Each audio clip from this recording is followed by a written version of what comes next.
So the first speakers that we have are Fiona Cowdell and Judith Dyson from Hull. They're clinicians with an interest in psychology, especially psychology of health. Thanks so much to Sherry for inviting us this afternoon. It's a great privilege to be here speaking to you. As Sherry said, we're both clinical people and particularly interested in very applied research.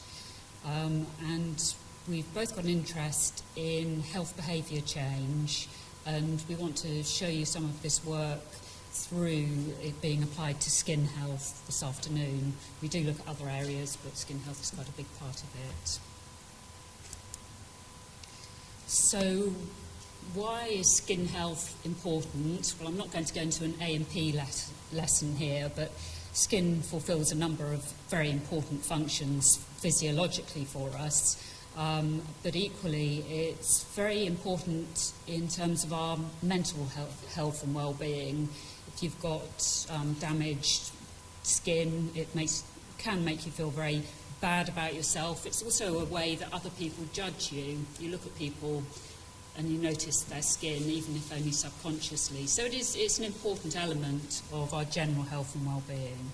And for that reason, we want to get people to look after their skin as well as they can.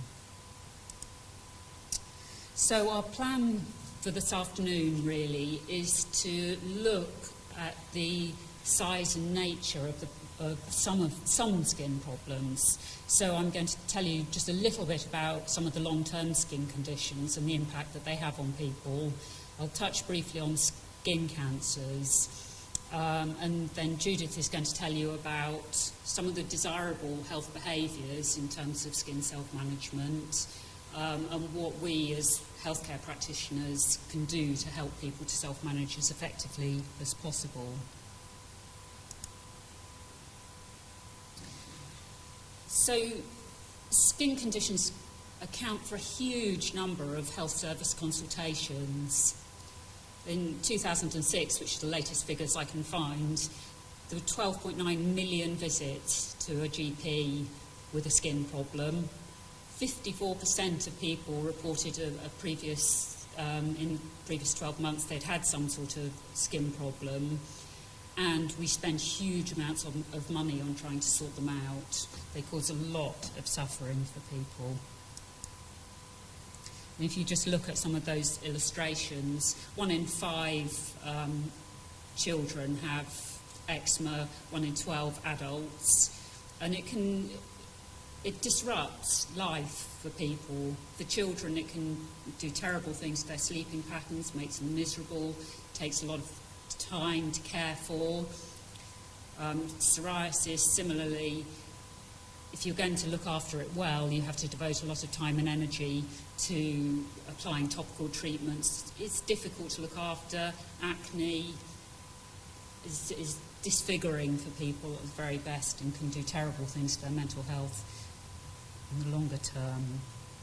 And those are just 3 very common skin conditions. There are obviously hundreds of others, but they're 3 that I guess you'd probably all know, or at least know people who had them. Skin cancers, continues, the number of people with skin cancer continues to rise. There are thousands and thousands of cases of non-melanoma skin cancers diagnosed each year, and a fair old number of malignant melanomas that can cause early death. Non-melanoma skin cancers very often affect visible parts of your body, such as the face, the head, the neck, because sun exposure is a big factor in getting those. And if you have to have them removed surgically, you end up with nasty scars, which can really impair your quality of life. And these are some of the things that people have reported when their skin is not looking right for whatever reason.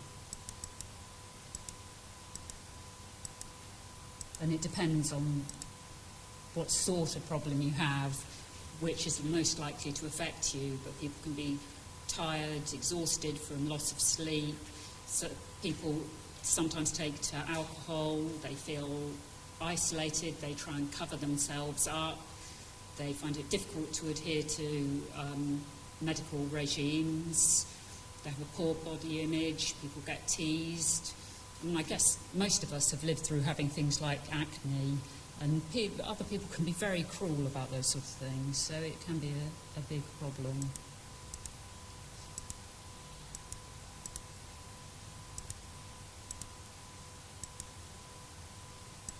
So a huge range of emotions that people go through. So skin conditions have a huge impact on individuals. They cost us as a society a lot and cost individuals a lot. They have a big impact on quality of life, and we need to find ways to help people to self-manage, and that is what a lot of our work is about. And there are sort of two key areas we're looking at in terms of research at the moment. One is poor treatment adherence. So we know that for things like eczema, psoriasis, acne, if people use particularly topical medications regularly, then they can be effective. But actually getting people to do that is really, really hard. We know that if people self-examine their skin, then they're likely to pick up changes that may be pre-malignant or malignant earlier and therefore have better outcomes. But to make that actually happen is not easy. Thanks, Fee. Oh, can you hear me? Yeah, good. It's hard up here, you can't hear yourself. Fee not only is an expert in skin health, but she can understand my whole accent as well, so if you don't understand anything I'm saying at any point, she'll translate for us. So in order to influence health behaviours, these are three elements that we need to consider. We need to understand what the individual determinants of the health behaviour are, those barriers and levers. We need to tailor our strategies according to these, and we need a theoretical approach to the assessment of what determines the behaviour and the interventions. So as healthcare practitioners, or working with service users and supporting them in understanding their own behaviours, these are three things that the literature identifies to be key.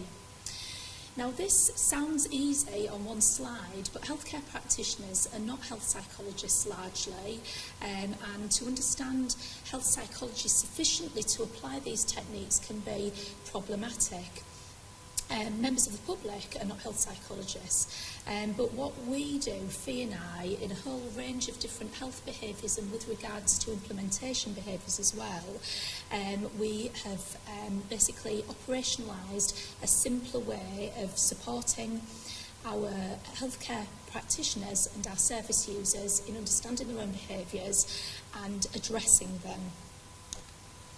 So, to illustrate this in simple everyday language, and at the end we have put some references in case you want it to be more academic than what we're going to deliver, we've got these 4 questions, and I'm going to take a risk and ask them of you. So first of all, if you, the people in the room, are considering giving up cake or wine or smoking or exercising more, will you shout at me and tell me what might stop you? Be brave. They're enjoyable. Chips are so much nicer than lettuce. Anything else? Time, money, brilliant. For me, I just don't look great in lycra, vanity. Family, brilliant. And if we ask the question, what are the barriers to our patients adhering to medication, for example, what do you reckon the barriers to that are? Sorry? Money? Yeah. All the things you just said, fabulous. More money, did you say? Poor memory, brilliant. Understanding. And then when we talk about our healthcare practitioners, there are some in the audience I know, adhere to best practice only around 50% of the time according to large systematic reviews. What stops us as healthcare practitioners adhering to best practice? Do we know better? Great answer. What's your name? Karen. Karen's good, isn't she? Come again.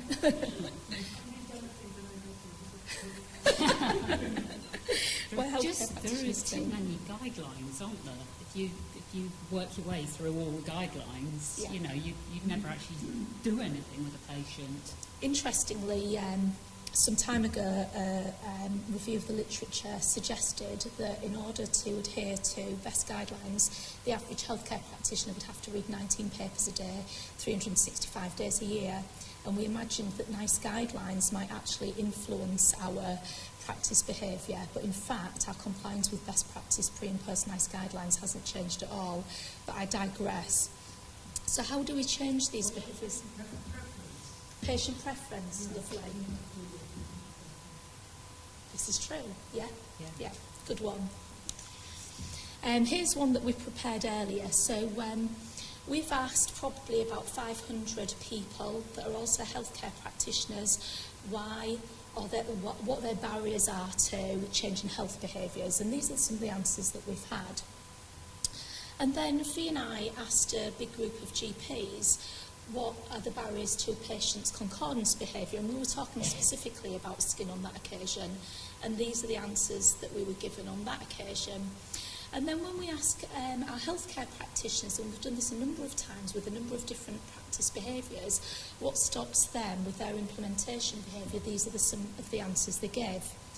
And as Karen says, all of these answers are true of all of these behaviours, but unless we use a theoretical approach, if we use behaviour theory to understand and to ask the questions about behaviours, then we will get some of these divisions in the answers that we're given. So with our health behaviours, we're fairly happy to be open about those as healthcare practitioners or as members of the public. So I'm quite happy to say I'm a bit lazy and I don't really like exercising. I wouldn't be quite so happy to say I'm a bit lazy in the workplace when we're talking about my looking after service users, for example.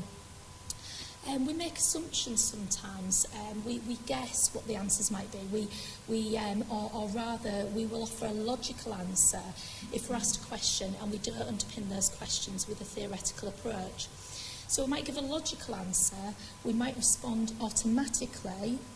Some work that I've done with practitioners in hand hygiene, asked in the field at the point where they fail to clean their hands, practitioners are more likely to say, I've forgotten, as an automatic response. If we use a theoretical approach to ask about that, then we're likely to get a wider range of responses, a response that we could argue is truer.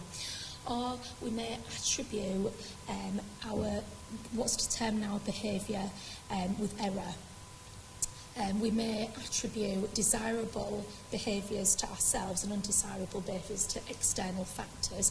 But what we know is, from a wide literature, that barriers will differ according to the individual, the specific behaviour, the location. We're all individual people. We did and again this is me demonstrating this, a little experiment where we used a theoretical framework, the BPS schedule, to ask about, this was about hand hygiene behaviour, and a non-theoretical framework based on current literature about hand hygiene. And if we'd have been doing a thematic analysis based on these qualitative data, we would have probably missed those three areas that are circled, and there was a significant difference between responses. So asking the questions with a theoretical underpinning. Why tailor strategies then? When we've asked our healthcare practitioners and about what they do to support patients in their health behaviours, when we ask our healthcare practitioners about what happens to support them in their implementation behaviour, and I'm talking about those as two examples, but Fee and I are also doing work with academic behaviours and achieving in academia. The strategies that we're told happen are these that I've listed in the final column. So our GPs were telling us that they tell the patients why a line of treatment might be good for them. So they give them, they try to address their knowledge deficits, or they try to tell them what will happen if they do or if they don't adhere to treatment. It's the same with our healthcare practitioners in implementation. They tell us that they'll get an email or there'll be a training session. But looking across these columns, we can see that if somebody's not engaging in something, a desirable health behaviour in terms of personal health, because it's not enjoyable, as somebody said, then telling people what they should be doing isn't going to address that. So we know that knowledge is a necessary prerequisite for behaviour change, whether health behaviour or other behaviours, but knowledge deficit isn't the reason why we choose or why we engage in certain behaviours or fail to engage in other behaviours. So if we're supporting somebody or someone is choosing to change the behaviour, understanding those determinants of the behaviour is going to be more helpful in achieving behaviour change than simply absorbing knowledge or offering knowledge. And then finally, why use a theoretical approach to underpin our interventions? And simply because interventions that are theoretically underpinned in terms of psychological behaviour change theory have a larger effect on behaviour than interventions that do not. And we've cited a couple of large systematic reviews that demonstrate that. But there are problems. There are problems for healthcare practitioners in using psychological theory to support behaviour change. Health psychology theory is not particularly accessible for practitioners. You've got to think of any model of behaviour or behaviour change. The trans-theoretical model of behaviour change is the one that we use most frequently as healthcare practitioners, particularly in mental health. Just the name trans-theoretical model is something that's probably inaccessible to most healthcare practitioners.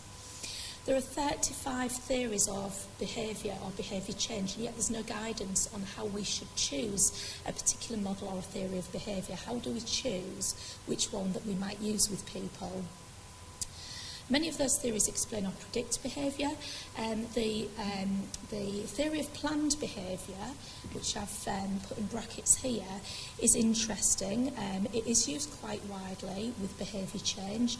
It's a model that involves only 4 constructs, so we know from this model that intentions predict our behaviour, and that our social norms, our perceived behavioural control and our attitudes influence our intentions. So in that model, there's just 4 constructs. If we look at the 35 models of behaviour or behaviour change and look at the number of constructs that are available, there are 128. So in this model of 4 constructs, if there are 128, you can see that no model that we might choose is necessarily comprehensive. Lots of our models of behaviour, for example, don't include immersion. I know that there's some mental health care practitioners in the room, and I'm one too. Immersion influences lots of our behaviour. So what happens is, when we're looking to support someone's health behaviour change, somebody's concordance with medication, skin is what we're talking about today, or healthcare practitioners, often what we do is we base our interventions based on intuition or guesswork or the model that we're most comfortable or familiar with. Which means that when we're looking at interventions to support any health behaviour, it's really difficult to compare or replicate. And certainly when it comes to skin self-examination, which Fiona and I are going to talk about in a couple of minutes, there are many interventions to support skin self-examination for the prevention of skin cancer. All very different. We've tried to unpick some of the active ingredients in some of those. Some of them have got behaviour change techniques, psychological theory underpinning them, but whether the authors are aware of that or not is not clear from some of the write-ups. And what we use is the what's this thing? The theoretical domains framework. Do you know, we must have used this about 100 times, haven't we? And I'm standing here talking to you today and forgotten about it. In 2005, a group of authors, including Susan Mickey from UCL, looked at all of these models of behaviour and behaviour change and recognised the difficulty in applying them for us healthcare practitioners. And they put together this framework. All of the answers that you offered us about health behaviours, implementation behaviours, concordance behaviours should be categorisable amongst one of these 11 domains. So the idea of this framework is that it's comprehensive. It should include just about all of the things that determine our behaviour in terms of social cognitions. There are other things like personality, of course, but personality is much less dynamic than our cognitions, our social cognitions. It's simple, it's presented in everyday language, This and associated models, so it has evolved slightly since 2005, has been cited over 2,000 times, is widely used with health, implementation and other behaviours, and because it's a framework rather than a model, it's not fixed with psychometrics, we can adapt it as needed. And I've left that slide up long enough for you to recognise, perhaps I hope, that the language is accessible to most people. And most beautifully for us, and I think I've just put 2 examples here, the arrows are not in the right place, I'll take those off. There are taxonomies of behaviour change techniques, so there's active ingredients that we use to underpin our interventions, that theory that is likeliest to influence behaviour, and some of those behaviour change techniques have been categorised according to the theoretical domains framework. So 2 really simple examples in this grid. Number 2 is knowledge, and if we scroll down, the white squares are to indicate that the technique that's listed on the left has been found within the literature to be effective given their circumstances. So 2 is knowledge. We scroll down and you can see the white square is against information regarding the behaviour or the outcome. So that's fairly easy, I think. And then 3 is skills, so we can scroll down again and we can see one of the white squares is against a graded task, starting with easy tasks, which again is fairly intuitive. There is more than 100 behaviour change techniques in this taxonomy, only 40 of them are categorised in this way, and those are easy. Some of them are much less easy. I think there's cognitive restructuring as one of those, which perhaps the average healthcare practitioner or service user wouldn't necessarily understand, but lots and lots of them are accessible. 2 examples, back to Fee.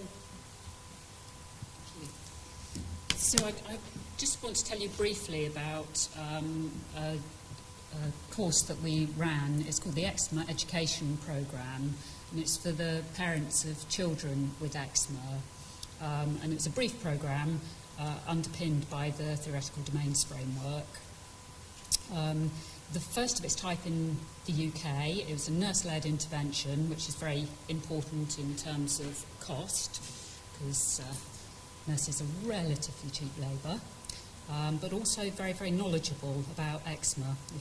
We use dermatology specialist nurses to deliver this intervention. So it had quite a underpinning in social learning theory because we found that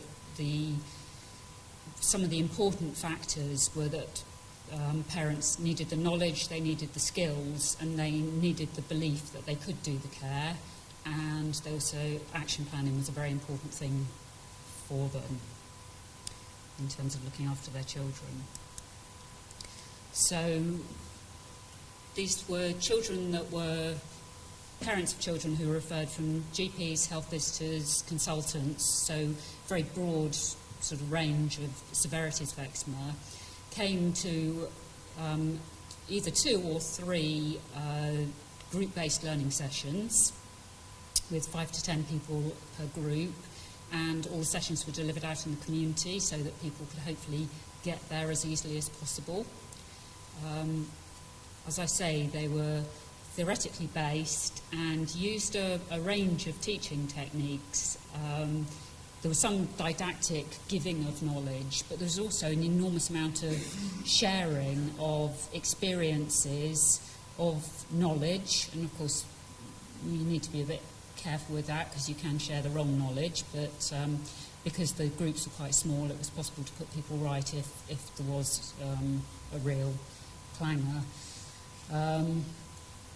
And parents had time to be together and to learn from each other. We were quite big on letting them actually try things out. So we took a whole range of emollients, sort of moisturiser products, so they could actually try them and see what they feel like.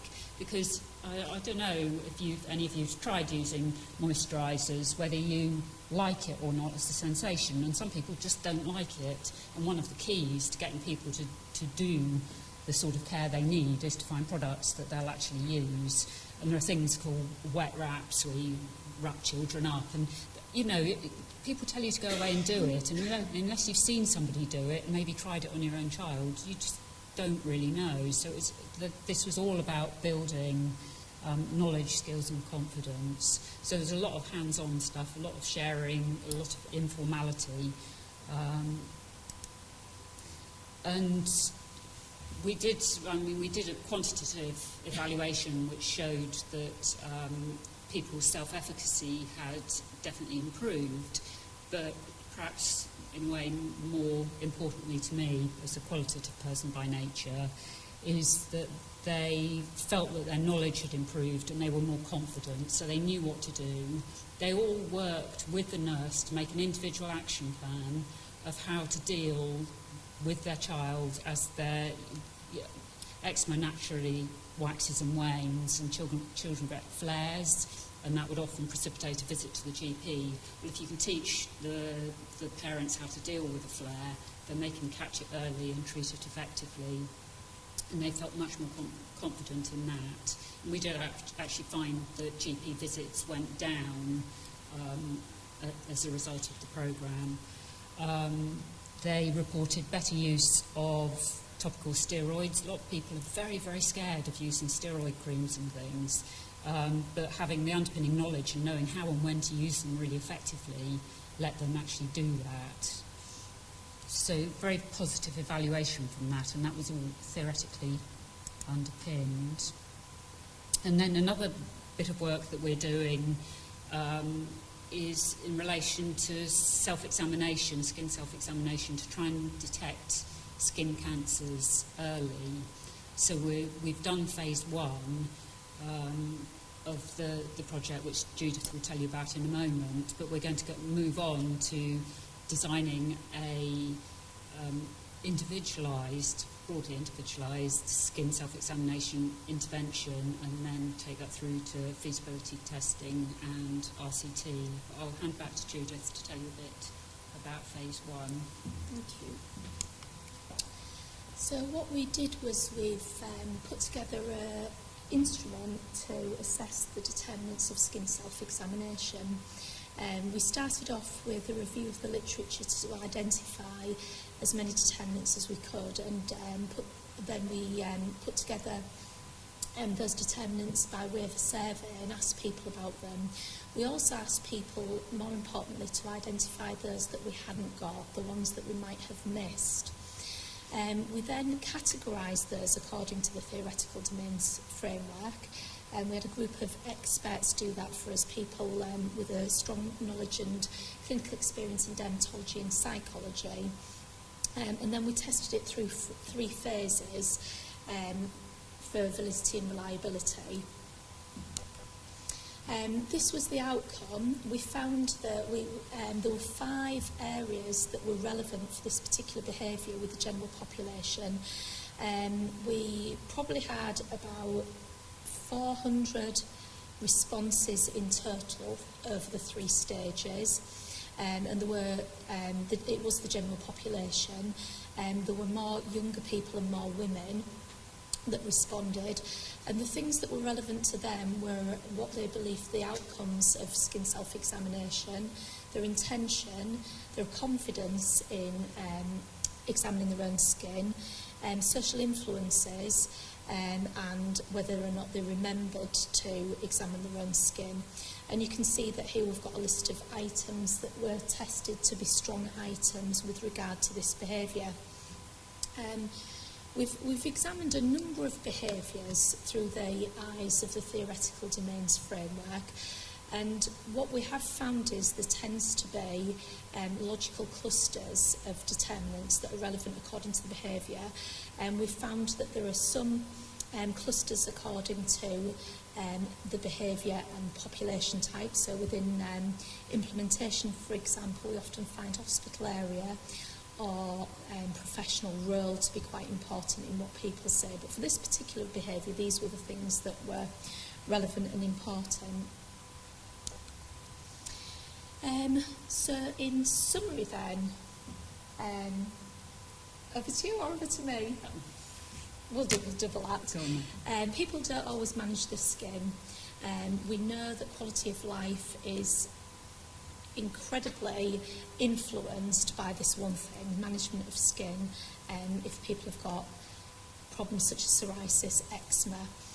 We know that the reasons for this are different according to each individual, and what we suggest is our findings are that if we assess those individual determinants and we use a theoretical framework for doing so and we tailor the interventions accordingly, the impact is likely to be greater. And I think by way of summary,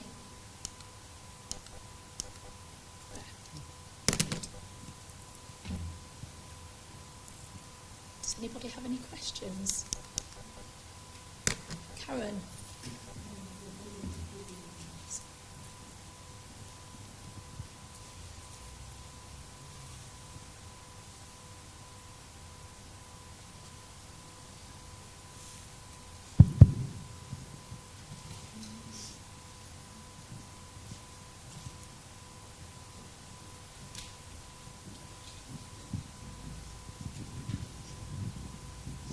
Thank you very much for that. How much does the eczema program cost is one of my questions. And the other question is how do you know that your theoretical stuff sounds great, but how do you know that the theoretical underpinning made a difference to the practical group work, which sounds perfect. It sounds exactly the sort of thing that parents need.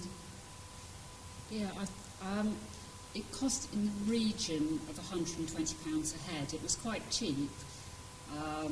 Did you do a cost-benefit on it in terms of reduced? We haven't, but that will be part of the next one. The first study we did was just an evaluation, but we will go on and do an RCT, and we've got a funding application in for that at the moment, and we will definitely include economic evaluation in that. It's with the RCT, we'll be able to be much more certain that the theoretical underpinning makes a difference, but I suppose what we do know in dermatology at the moment is we give people huge amounts of education which doesn't change behaviour. We've given them something different, it has changed behaviour, but I can't say with absolute certainty. Are you going to do an RCT of just putting people in a group with loads of stuff? Because people like trying things out. So how does it feel? Yeah. All of those things, whether you can are you going to compare putting a load of people, because they've got their own experiences and so on, putting the parents and a nurse who knows something and all of the stuff in a room and comparing that with the theoretical underpinning? No, we're going to do a theoretically underpinned programme against the usual care, but then we'll offer the theoretically underpinned to the control group at the end of the trial, so that everyone gets a go, if it works. It's surprising how little literature there is comparing theoretically underpinned interventions with non-theoretically underpinned interventions. And we are starting to get a flurry of systematic reviews now that make those comparisons, and certainly there's nothing about skin so far. It was only 2005 that the MRC guidelines said that our practice interventions need to be theoretically underpinned, and then I think researchers have become interested because it's much easier to get funding if we can demonstrate that theoretically, and this is how we've got busy, I think, really. So there have been some systematic reviews. We're conducting 3 at the moment that are just coming towards completion, one about pharmacist-led interventions, and 2 looking at theoretically underpinned interventions generally. But I think we've probably been able to identify about 5. And within those 5 systematic reviews, there are probably 12 trials that compare theory against not theory. It's not something that's it's a decade's work probably. Thank you. So I have a question about these factors that affect people's compliance or self-management. Is any part of it for some people a kind of denial? Because if you have a skin condition, you're uncomfortable about it, you don't want to face that you have it. Does that, for anybody, does that affect?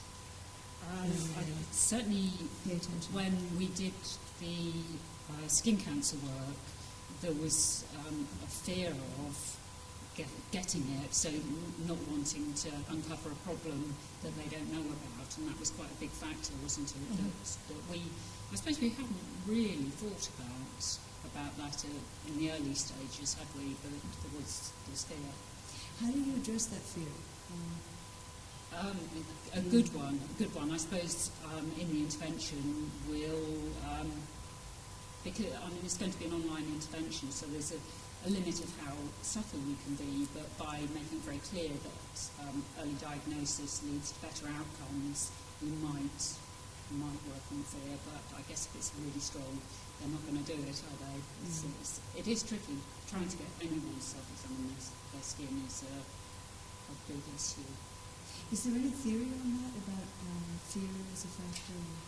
Because I know you're adding theory to the practice. It's something we need to look at, really, isn't it? A bit more. Yeah, for the skin self-examination work, immersion was actually something that didn't test particularly strongly. There was a few people that said they were afraid to find something and therefore reluctant to do it, but it was not as big as with other behaviours that we've looked at.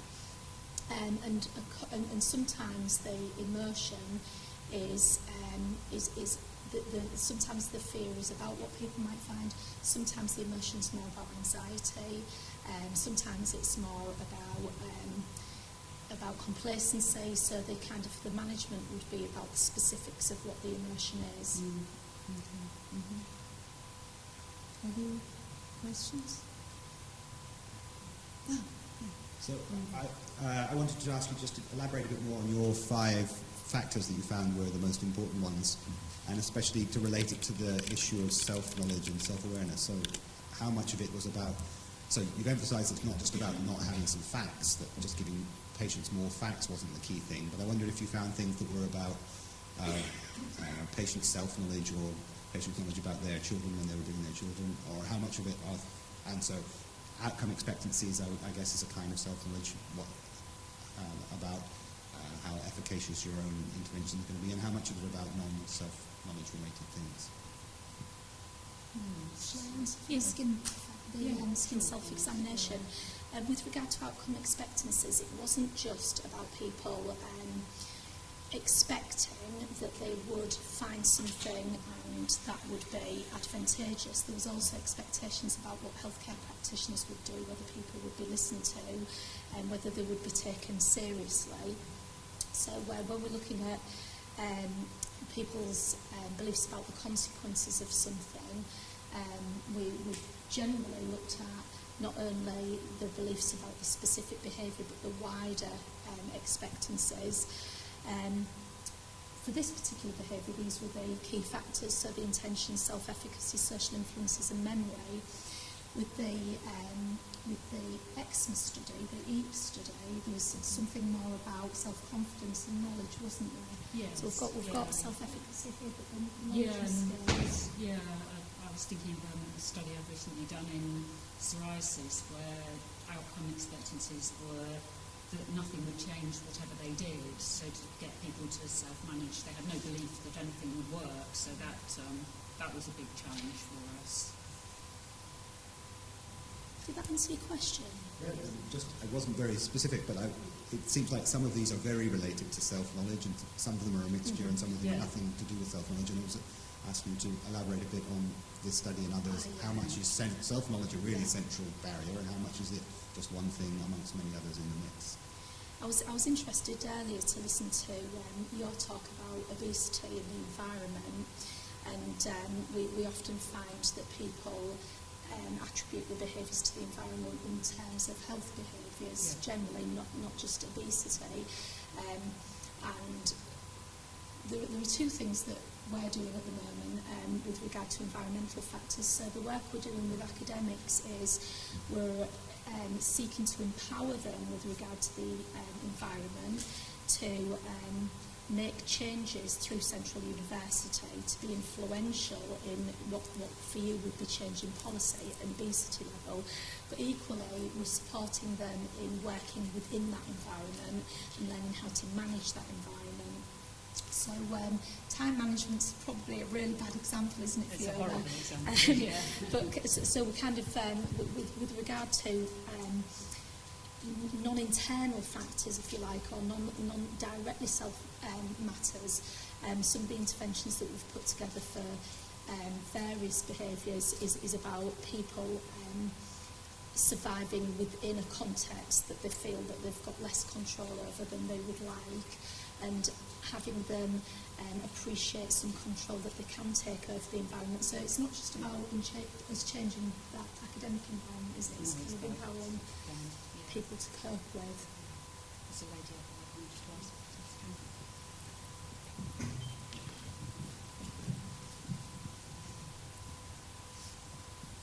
I'm just wondering whether you've addressed the issue of trust, the patients or the public's general trust in the medical establishment, whether there's any relation between that, an evaluation of their trust, and whether it's undercutting any kind of tendency to self-deception that we may have about our bodily health or illness.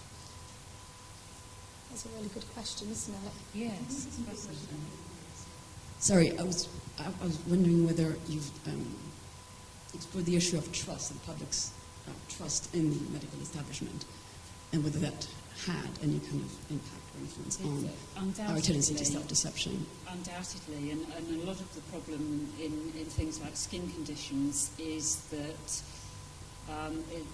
the trust issue is that people often don't believe that their primary care practitioner, GP or whoever, actually knows what to do.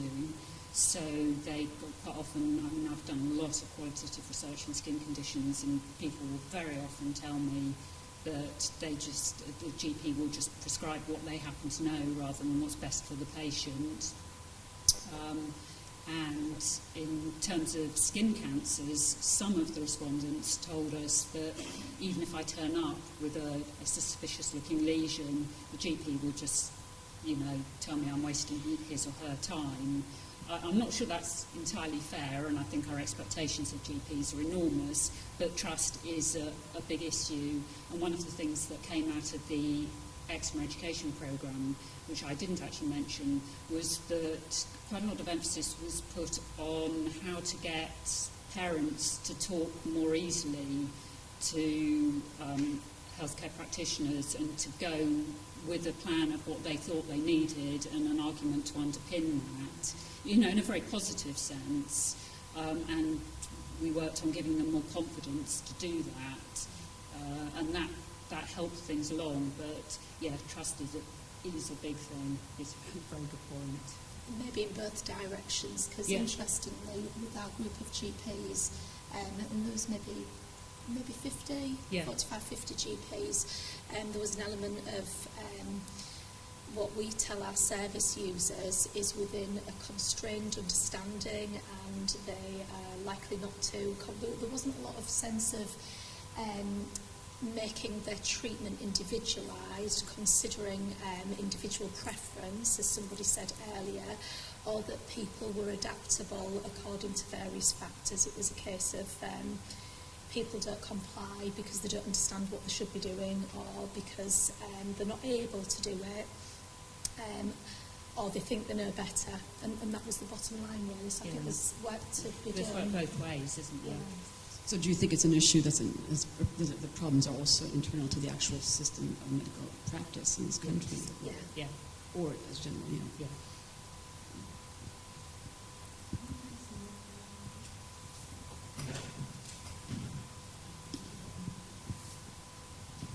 I don't know the literature very well, but I wondered if there's a difference in the response of parents in relation to small children, say, in terms of trust and perhaps tolerance of uncertainty because of the desperation of finding a solution, so that actually interventions in regard to parental behaviour have to take that into account. Yes, I think you're absolutely right. In my experience, parents do get to breaking point with, small children with eczema, and they also have a very great concern about doing harm. So I mentioned about steroids, topical steroids earlier, and they get terribly scared about putting them on their skin, thinking they're going to do harm. So you do have to be very careful how you introduce new ideas of treatment, and have a decent evidence base for what you're suggesting, and be able to articulate that to the parents.